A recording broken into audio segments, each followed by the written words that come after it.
वर्तमान समय पाणीपाग विभाग लाटेस्ट खबर अनुजाई आसंता 9 तारिख में आउ एक लघुचाप संभावना 20 जिला को येलो अलर्ट जारी पछकु पछ लघुचाप गोटे न जाऊनु आउ गोटे अक्टोबर 9 तारिख में आउ एक लघुचाप संभावना आसंता 9 तारिख बेलू उत्तर बंगोपसागर में आउ एक लघुचाप संभावना रही प्रभाव में राज्यर किछि स्थान में प्रबल वर्षा हेबो। एपटे आज नवरंगपुर और नुआपड़ा बिजुड़ी घड़घड़ी सहित प्रबल वर्षा संभावना थिबारु येलो वार्निंग जारी करा जायछि।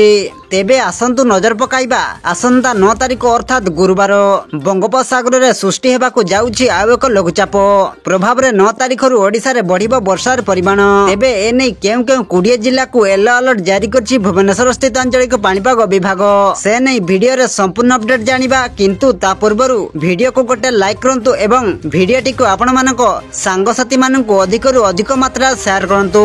जदि आम चैनल रे आपण प्रथम थर वीडियो देखुछंती ताहले एबे ही चैनल को सब्सक्राइब करी पाखरे थिबा बेल आइकन को प्रेस करी ऑल नोटिफिकेशन को ऑन रखंतु जहा द्वारा आगो को पाणीपाग संबंधी लेटेस्ट अपडेट आपण माने सर्वप्रथम आम चैनल माध्यम रे पाई परिबे। सूचना अनुसार किछि स्थान रे घंटा प्रति 30 रु 40 किलोमीटर बेगर पवन बहि पारे। सेहिपरि बिजुड़ी घड़घड़ी पई 20 जिला को दिया जायछि येलो अलर्ट। सेहिपरि आसंता काली अर्थात 7 तारिख मंगलवार बिजुड़ी घड़घड़ी पई विभिन्न जिला को येलो वार्निंग देइछि आंचलिक पाणीपाग केन्द्र। मौसुमी आसीबा ठारू एपर्यंत 16टी लघुचाप राज्य को प्रभावित करिछि। एबे लघुचाप जनित वर्षा लागि रहितबा बेले बंगोपसागर रे पुणी लघुचाप सृष्टि हेबाकु जाउछि। अक्टोबर 9 तारिख बेलकु उत्तर बंगोपसागर रे एक घूर्णिबड़ किंबा लघुचाप सृष्टि हेबा नै आशंका करिछि भारतीय पाणीपाग विभाग। अन्य पक्षरे पश्चिम केंद्रीय बंगोपसागर रे सृष्टि होइतबा गभीर अवपात दुर्बल होई लघुचाप रे परिणत होइछि। एहार प्रभाव रे वर्षार परिमाण कम रहितले हैं सोमवार अर्थात आज ठारू केतेक स्थान प्रबल वर्षा हेबा बोली आंचलिक पाणीपाग विभाग सूचना दैछि। नवरंगपुर नुआपड़ा रे पवन और प्रबल वर्षा नहीं येलो वार्निंग जारी करा जायछि।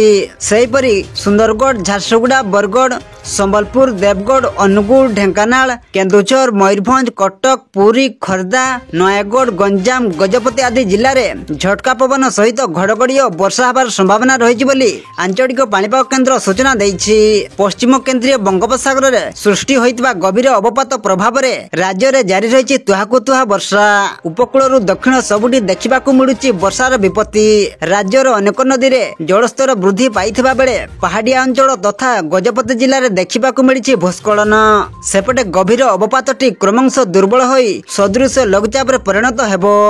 कमी पारे वर्षार परिमाण आसंता काली पई कोनसी जिला को वार्निंग नथिबा बेले गोटे किंबा दुईटी स्थान रे बिजुड़ी घड़घड़ी सह वर्षा होई पारे बोली पाणीपाग विभाग पूर्वानुमान करिछि। पश्चिम केंद्रीय बंगोपसागर रे सृष्टि होइतबा गभीर अवपातटी गत 6 घंटा मध्य रे 10 किलोमीटर घंटा बेगरे उत्तर पश्चिम आड़ को गति करी दुर्बल होई अवपात रे परिणत होइतिला। वर्तमान यह आभ्यंतरीण ओडिशा रे उत्तर पश्चिम आड़ को गति करी आगामी 12 घंटा मध्य रे धीरे धीरे दुर्बल होबार संभावना थिबा सूचना दैछि आंचलिक पाणीपाग विभाग।